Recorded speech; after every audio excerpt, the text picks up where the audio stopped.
magandang buhay mga boss. Kaya ako nagbibigay ng mahabang pahinga para sa aking mga stags bago ang aktwal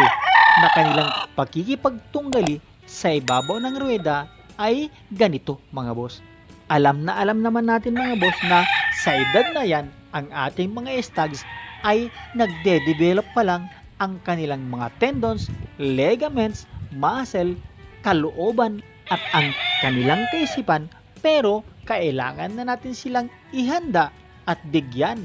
ng daily routine, exercise at sunod-sunod na sparring para masanay na sila sa aktwal na mangyayari sa ibabaw ng ruweda.